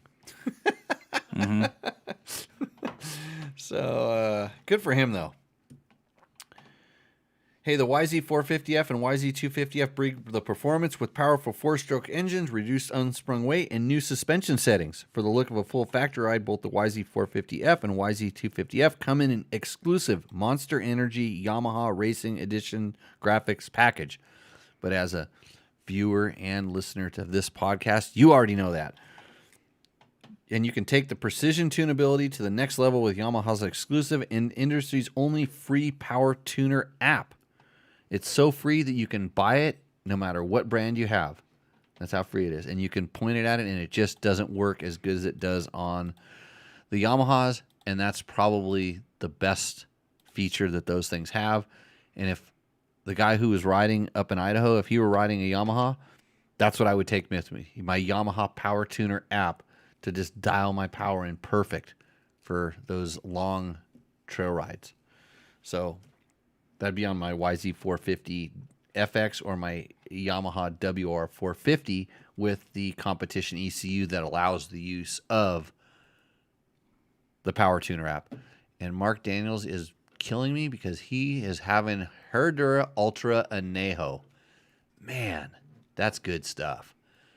So, okay, George is answering questions in the chat. If you're wondering how this stuff works, we've talked about it. You can watch it on YouTube. You can watch it on Facebook. We have a live chat going in both of those places. We answer the questions right away in those. So if you have a question, participate there. If you have a friend that has a question, or you're looking at something on the internet and it doesn't make sense of the question, you can get a straight answer from us, or at least 8 out of 10 times we give a pretty good answer. Do we want to get into our favorite segment? Rooster Endo. Rooster Endo, brought to you by Taco Moto. That's tacomoto.co. They have lots of parts, especially for your KTM and Husky. They have a lot of Honda parts. Mostly, they really specialize in the kind of the EXC, FE, the dual sport type bikes. But they have a lot of products that'll work on everything. Check out their fuel pump kits for KTMs. So if you're having any fuel pump issues, which according to the internet, every bike will have all the time, go to tacomoto.co and get there. They give a $100 gift certificate for the bike that we pick as being most deserving of the award, whether it roosts or endos. Correct, Matt? Correct. Okay. You're giving me a picture? Yep. And this is going to be Chris Sadiq. Chris Sadiq. 2023. Oh, let me put the picture up for the viewers. Right. He took a picture of the bike in his living room. Yeah. In his pool room. See the pool cues up there? Are those cues? Those pool They cues? look like pool Do you cues. see? Are those like almost look like draft? They look like gold medals on the they wall. are medals. Yeah, you're right. He's got 4 ISD gold medals just like me. Yeah. Wow, what's his name? Chris Sadiq. Okay. I got 4 ISD gold medals right behind me, or right behind Matt, or between us. Yeah. So That's good. 2023 EXE F500, Ruby / Moto mounted R7, Taco Moto Tidy Tail, Moto minded flex plate, Source off-road front blinkers, Enduro engineering handguards, bulletproof designs rear brake lever, stealth mirror, Fastway bar inserts, and Pro Taper handlebars. Okay, hold on. Hold horses. So he mounted his stock handguards to the Enduro engineering wraparound handguards. Yeah. That's actually pretty cool. I like that because I have we have a lot of rental bikes that get tossed on the ground a lot, Yeah. and I have a lot of stock handguards because we like to put the wraparounds on there. Because I was calling BS, and because I saw the stock handguards when I heard that thing, and then I looked at it closely. Well, what's the headlight? Baja Designs or Moto Minded? What's he got up there? Did he say about headlight? He's leaving stuff out. Ruby Moto minded R7. Is that, Okay. Is that the headline I'm guessing? Yeah. That's Okay. the new one. I think they just got in stock. I think they were going to be sending us one when they came in. I got the helmet light and haven't had a chance to play with it, even though I need to. And I'm a little concerned about the tires, though. Can you see the tires, Matt? Yeah. Those look stock Continentals. By the way, there's a recall on a lot of those stock Continental tires, and Continental will essentially buy you a new set of tires.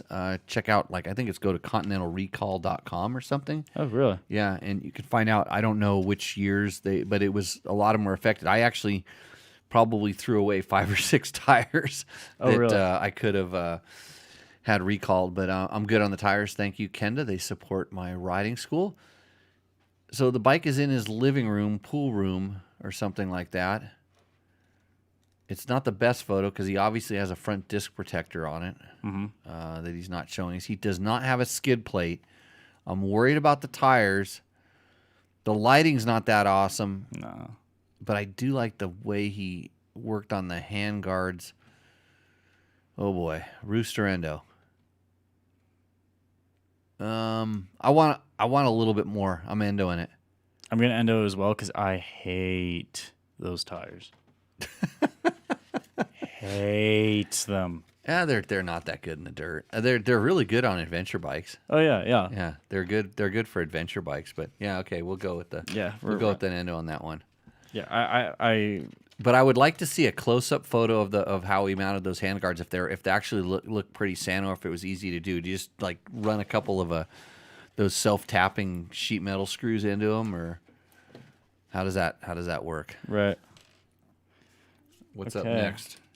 Up next is going to be I'll start reading it while you. Chad. Oh, Well, I'll start reading it while you get the buttons pushed. So this is Chad Hunter's bike, and this bike finished the Tour of Idaho in 2017. He's number 50, and it hasn't done anything noteworthy since. I wonder when I did my Tour of Idaho. Holy crap. Yeah, this is a long list. Yeah. I want that photo. This all is right. 1993 Honda XR200R Okay, straight away. XR200. with a 2005 CRF 230 engine. Why? Because the engine mount's lined up, or you just like drop it in there and let it levitate on its own? There's more. There's more. Oh, I know there's more. I'm getting kind of scared because I can see some parts I recognize and other things. There's like, what a beautiful picture. Like that makes me want to ride. The light's actually not that bad. You know, he's got it on the side. Look at the altitude there. You know how much those things suffer when they go up in altitude? That thing has the power of my TTR 125, maybe, right now. Okay, keep going. Athena 233 piston and cylinder. Okay. 233 cc. Stock XR200R Key and carburetor. Stator was rewound to use all available poles. Trail Tech regulator rectifier. Regulator rectifier. Regulator rectifier. Timed output used for all DC loads. Anti-gravity 401 battery. BBR CRF 230F exhaust system that was bent, cut, and re-welded to fit the XR200 chassis.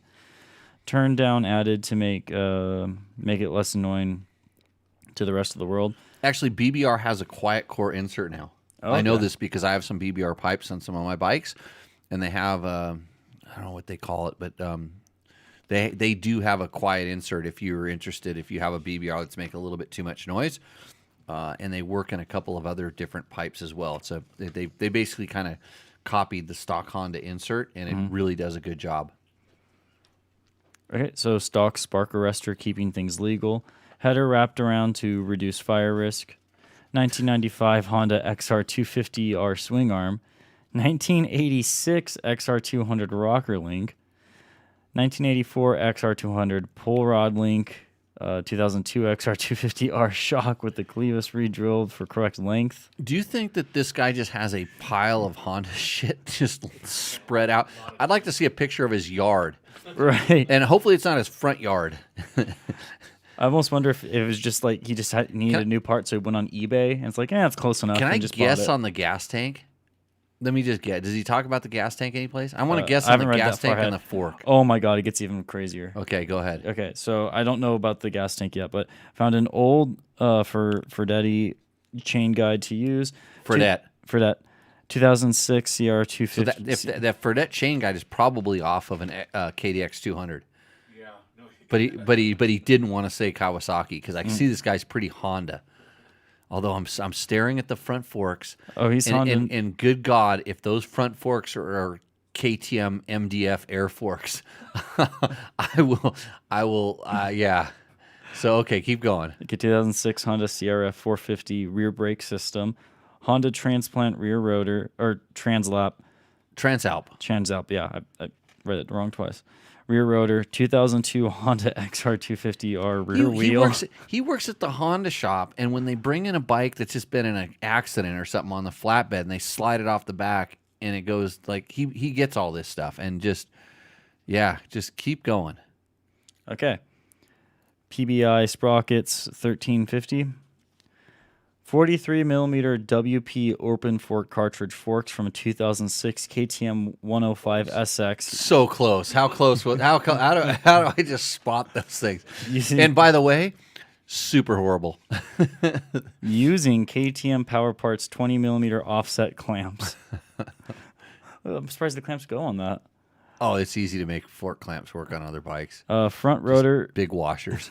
Front rotor is from braking with 105 SX Formula brake system. Oh boy! Springs are from Slavens in 0.44 kilogram per millimeter variety.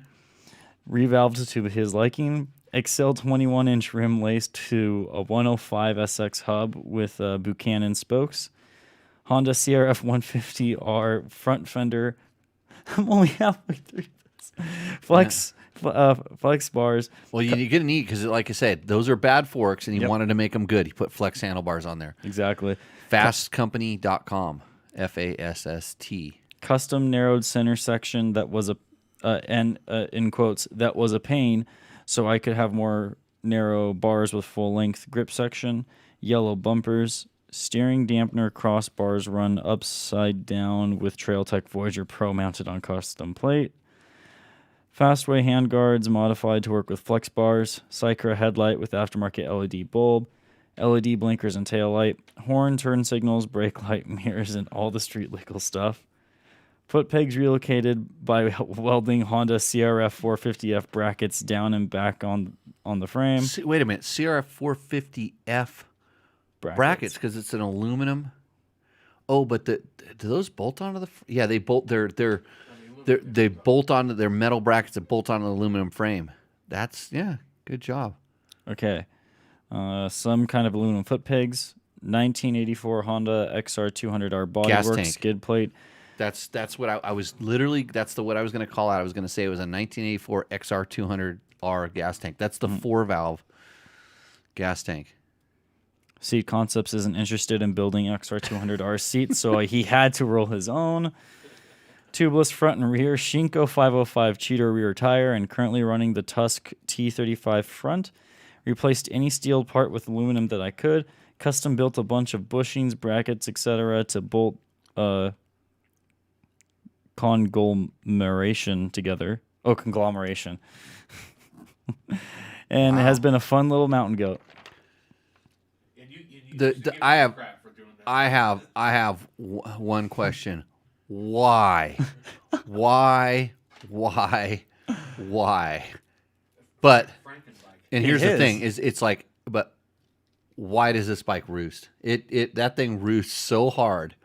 Yeah, because he's done so much stuff. Just digging into the Honda and sometimes a KTM dumpster. Just slapping it all together, and I guarantee you that thing works no better than the stock XR200 that it kind of sort of maybe almost looks like. And that's a labor of love, and you have a problem. So someone he just likes making his own thing. That's you know how you said this is in your example from earlier, it was this is Jimmy bike. Right. Well, this is Chad's bike, like Chad's bike company. It's Chad bike. Chad bike. It needs a recall. I've got so if he's watching, the late great Bruce Ogilvy, one of Jimmy's mentors. There was a question about Bruce Ogilvy you mentioned earlier. Swore that if you put upside down forks on any XR, you would be really sorry. Mm. Oh, I know they said that. I put CR250 cartridge forks on my ISD bike, and he got so upset. Yeah, I've seen him get upset. He got really upset because he didn't want me to do it, and because I asked him for them, and he's like, no, don't do it. And I through Al Baker and a couple other people, which just made it even worse. I managed to borrow a set of forks, and I got that thing working. Well, it was good enough to beat most every other 350 4-stroke, even though mine was just a 280. at the ISDE. I just got beat by a guy in a Husqvarna 350. There was a prototype bike. So, Air Hammer. All right. This is Chance McCamish. 1986 YZ490 Air Hammer. Tom Morgan ported / head mod. Race Tech balanced the crank. 2001 YZ426 front end. Suspension was done by Race Tech. Comes with the flex bars, pro circuit pipe / silencer, and is set up for GP / desert vintage class racing. So, You can hear that bike coming. no, your fillings in your teeth feel it coming. So that's an 85 or 86? 86, I think. 86. 86. Did he deactivate the brake activated suspension system? Did not mention that. The BASS. So for those that don't know what that is, and this has a torque arm down there going to a rear drum brake, which actually didn't really slow the bike down that well. But when you pushed on the brake pedal, it pulled on a little cable that went into the shock, and it opened up a bypass valve so that the shock would move more free. And in concept, in theory, that was really good. But you sure as heck didn't want to land off of a jump and push down on your brake. I know this from experience. Oh, I can see the rod. You can see that's the torque arm. Yeah. What are we looking for? The bass system? I don't know. We can't tell. Well, he did all the things to the motor to you know. I don't know if balancing the crank really helps, but to have the head, you know, the squish band because those things would detonate. You get them hot and they just detonate like a monster, but they sound good. It's just I kind of Yamaha for a while made this WR 500, which was basically this bike in kind of an off-road trim, and I really liked that bike. I don't know why. Didn't you need a bandolier So, or spark plugs to keep it running? Yeah, kind of. The problem with them, and the especially the WR now, is that if you find one, which they're actually cool bikes, the tanks are so brittle. Oh, yeah. the tanks they vibrate and they crack the tanks and stuff. Yeah, this bike roosts. So is that why you'll see KX 500s and CR 500s, but no, you'll never see like a WR 500 or you want some as often? I don't think they were all that popular. I don't think they were all that popular, the WR 500, but look at the fender on that thing, just so round. It looks like they just made a perfect circle, and then they cut it in half, and then kind of morphed it to be more fender shape. Yeah. He took it outside. That's nice that he took it outside and shot a photo of it. A little bit backlit, but not too bad. Yeah. Yeah, it's a good one. It's a Roost. That's a good one. Thanks, Chad. I still like those bikes. I don't know why. You just have a soft spot for the Certain weird things. ones. All right, so I wasn't quite sure on the name on this one. He submitted it as BT Trap, though, I believe. This is from Instagram. 2022 500 XCFW. It's a KTM Rally replica tower from Kit 690 out of Romania. Twin GPS ICOs. F2R roadbook holder. Moto-minded stout mount. KTM full wrap handguards. Scott's steering dampener. A Cherubi. The way he put it in the thing made me laugh. 4.5 gallon fuel tank. Seat Concepts Comfort XL seat. Full FMF 4.1 system. Chokey stuff deleted. Taco tuned Git ECU designed for breaching dunes in Sonora. Hinson clutch cover because I was drunk. WP Pro component suspension because tequila. Stealth sprocket, tusk rear discard. So what's our BT Trap likes to put a couple back and then get on the internet and order parts. Yeah. You are Taco Moto's favorite customer. Yeah. Tusk rear discard, Nitro Moose, Maxxis Desert IT tires. This is the fourth rally bike that he has built, and the goal is to keep the skinny bike vibe, losing weight each time. Thanks to Taco Mike, this bike is angry as hell, and my wife wants a divorce. By the way, this pic is from a taco run. Yeah, how many? So you got all this stuff. How many rallies have you done? Hey, if you want rally training, I just sent out an email today about my rally training, online rally training that we're going to do next week if we get enough interest. It's funny because everybody says they want to do it, but then when it comes time to pony up and pay, They don't want to do it. You know, I saw a great meme today. Oh yeah, That kind of has the thing. It says like everyone wants to win, but not many people want to do what it takes to win. yeah. That's That's kind of what it said in a nutshell. yeah. I mean, you don't have to. You don't have to want to win to Well, want it's to the want concept to of want to that. learn or do better, or Yeah. learn, do better. And it's when I see the exponential dollars on something like this, and I look at those some of those just jalopies in my shop right now that are the same thing, except they have none of this stuff. They have none of this stuff, Yeah. but they will accomplish exactly the same goal. For actually, I was gonna. The first thing that came to my mind is like, well, now that you've spent 3 times the retail value on modifying it, when are you going to sell it for half price to build another one? So because these are the kind of deals I ever like. I want to trip on every once in a while when the guy just wants to get rid of it. This bike definitely, it looks like a nice bike. I think a lot of people will be really proud. He did it the way he wanted to do it, and he did it right. I like this. I don't know about when he hit the hinge and clutch cover, he made fun of himself. I thought that was good. But you know what? That's the factory look. Yeah. And there's a lot of stuff that's done to this it gives you the factory look. And it's just like, you show up at the, beginner line at the motocross races these days, and people have custom graphics and painted helmets and when you and gear with sublimated logos, and like they have stuff that I never even had when I was a factory rider. They just have and I'm like, so, and then you watch them like loop out off the start line. So yeah, this bike Roost, it's a good bike. Nice. It's a nice bike. I liked his comments too. Yeah, he didn't take himself too serious. I mean, you can't. If you're going to send your bike in and you take yourself serious, you're going to get wrecked on this show. Insta-roos. Insta Endo. No, it's not instant endo. I mean, the bike may roost. Give me one of those pens. I want to stab myself after looking at that thing, realizing I don't have one. I'm actually going to stick it to the bolt and board. All right. So this was. Hey George, how come you don't buy one of these things and build one and then just leave it here for use? Oh. God, that looks super familiar. It is very familiar because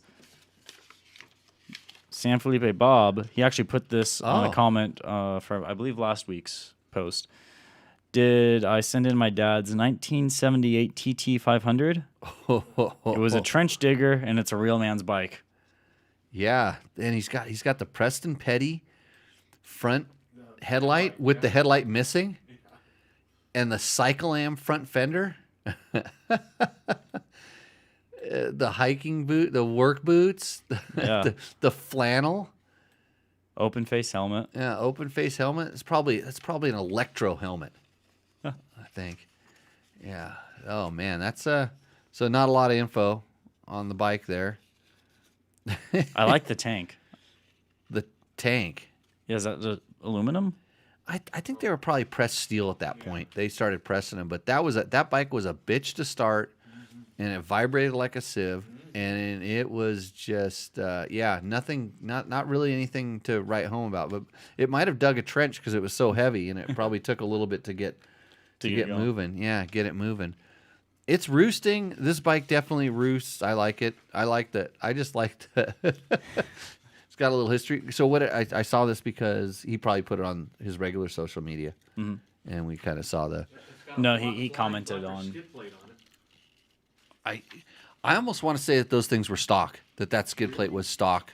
Yeah, that's where TourTech got their hydroform skid plate designs from. And now that same skid plate works on BMW 850s. Another pen. Okay. So that's everything. Yeah, and I mean, it's not even close for me for who my winner is. I totally agree. The XR200, right? Oh, it's I've never so quickly decided this is the winner. Yeah, no, I was the same way. That guy. We were halfway through reading his list, and he was the winner. The fact that thing finished the Tour of Idaho. Yeah, because when you cobble something like that together, you so many points of failure. You're just asking for a problem, but maybe it's and the line in there that just kind of sent home. It's like it did that, and it did the tour of Idaho, and it hasn't done much since. So, yeah, he's probably sitting on a KTM 500 at home. Yeah. that he actually rides, or maybe a KTM 200. Find out what he spent that $100 on. What was that? When Find out what he spent the $100 on. Yeah, tell him it's required to let us know what he bought. Yeah. When last week's winner sent a really nice email. So. Frankenroost. Oh yeah, we did. Yeah, we got that back. He was it was last week's winner was the guy with his whole family stuffed on his bike. Yep. He looked kind of like one of those Indonesian families that's going to the mall, except he was just sitting in his front yard with his kids all smashed onto his bike. And I said, a happy family, that looks good. And I knew that this guy had, because he didn't need any parts for that bike. Mm-hmm. I'm like, he has to have something in the garage, and that's what he said. Yeah, I got a KTM 500 in the garage, and he sent a picture with all the kids on their own bike. Yeah. So definitely good to see. So yeah, Chad Hunter, please reach out to me, and we'll get you set up. Right on. Hey, this section was definitely brought to you by Taco Moto. You can go to Taco Moto for all of your motorcycle needs. If you go there, especially if you're the guy that owns that KTM rally bike, you just have a couple drinks, and you can buy everything. Yeah, plenty of stuff for you. But the show wouldn't be possible without the help of Yamaha, Scott Sports, Climb. I haven't been wearing anything but a Climb T-shirt. In fact, I was driving across the desert the other day, and I saw a guy pulled off the side of the road on an adventure bike, and he had an extra set of tires strapped on that were knobbies. And so I said, I got to go say hi to this guy, because he definitely had a map out, and there was some road closures and things going on. So I pulled over, and he knew who I was. He'd actually driven by here. Oh, really? Yeah, he'd driven by here. He wanted to just kind of see what our little compound was and stuff. He was all super stoked. Guy's from Hawaii. And he had to get a picture of me, and luckily I was wearing my Climb shirt. Oh, nice. That I'd spilled burrito juice all over. Yeah, so I wasn't too proud of that, but hey, you just do what you got to do. So I've been wearing Climb T-shirts, and I got a whole bunch of new Climb socks, and I'm stoked because my sock supply was going south, and so I got some ones for the summer and some ones for the winter, because they do make awesome winter socks for sure. DDC. Makers of fine chain wheels. So if you need a sprocket, check out DDC, ddcracing.com. TrailTech, makers of the Voyager Pro, which I will be using at the KTM rally to tell me where not to go. Fasst Company, Seat Concepts, and Bulletproof Designs. So Seat Concepts is evidently having kind of a little bit of an open house a couple days leading up to the Cape Town Adventure Rider rally up in Idaho. So if you're there, go ahead and stop by and take a little tour. Say hi to the guys at Seat Concepts and learn a little bit about their foam. So you can also support Dirt Bike Test by clicking through the link on our website. You can support us by shopping at Amazon when you're buying, split air conditioning units, large LED TVs. What else do you buy on Amazon that costs a whole lot of money where we get a chunk from it? Ooh, camera equipment. Camera equipment. Yeah, when you're buying new camera equipment to shoot better photos for Rooster Endo. iPhone 27s or whatever they're selling this week. I think 14. I think 14. Yeah, so when you're buying your new fake iPhone 14 on Amazon, click through the links. We get a little chunk of that. It helps us out a lot. And I think that's our list of sponsors. Hey, we don't just let anybody sponsor this show. We're selective. So I will say I will interject with the Jimmy Lewis Off-Road online courses. Online coaching, there is a form of it now available where you can purchase Zoom meetings with me, and we'll go over videos. Is that why you're a riding coach? Yes. Because you can Zoom. Yep, you can Zoom, and then we'll go over. Now this is available in a limited capacity right now, but it'll expand as we get more videos up there. It'll be really cool. Sounds good. Yeah, so go to jimmylewisoffroad.com for that. Hey, we actually sent out in our newsletter, if you sign up for the jimmylewisoffroad.com newsletter, we put our dates out so the people and the classes are filling up, as we suspect, like they usually do. So typically they'll almost fill up before we ever announce the dates on social media, and for sure before we ever get them up on the website. So if you want to know when we're doing classes, the newsletter is the way to go.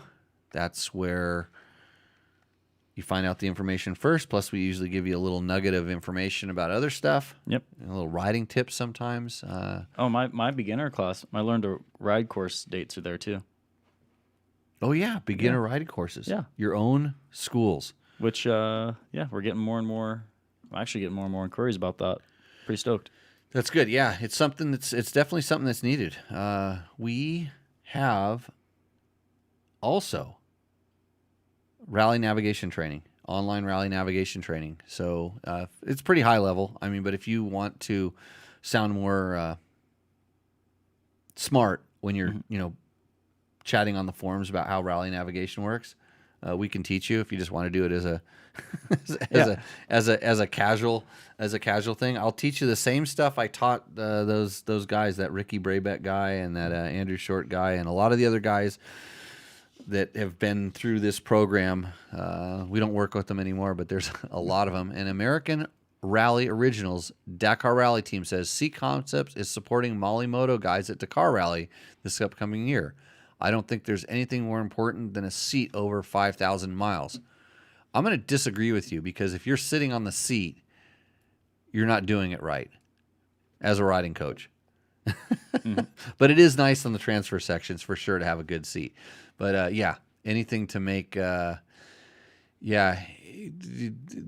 are guys that really struggle with monkey butt and stuff on those rallies, but I never did. I stood up the whole time. So, Are you guys going to do more Better Rider podcasts? That's a good question, Matt. Yeah. Yes, we need to. Actually, we need to get some of our other coaches in here. Yeah. We sit them down, talk to them, and we need to sit down and do a couple more. But yes, we will be doing some more. Bill, thanks a lot for watching. Share those. So the Better Rider podcast is a lot more professional, gives you a lot more useful information, and we try our best. Yeah. Kyle says, fair enough, but geez, it's a long ways and my ass is a sissy. Kyle McCoy has finished the Dakar, and he has every right to say every bit of that. There we go. That's really cool. Well, hey, thanks everybody for joining in. We're going to get it. I want to interview Jimmy Lewis on a Better Rider podcast. Okay, George. Yeah. Come on. When you move down here to beautiful Pahrump, Nevada, I've got your spot. Hey, you know what I was thinking? I got that solar trailer. I can plug George in that solar trailer. He won't run my electrical bill up so much. Yeah. Yeah, when he's down here. So he has some Flushatron or something on his giant motorhome. It uses a lot of power. So with that, everybody, I can't think of anything else. I think we're good. I think that's we're all a show. good. So that's the show. We come every Tuesday night at 7 p.m. live Pacific Coast time. So stack up your questions. Tell a friend. Send your bikes in too. Some we got some openings in Rooster Endo. There's $100 up for grabs, and you can even practice calling in on the Seat Concepts hot seat hotline. Do we have voicemail set up on that yet? No, they've been. They should have been. They are set up. I don't think anyone's. Oh, left one yet. nobody's left a voicemail. Chickens. So okay, with that, we are going to see you out in the trail.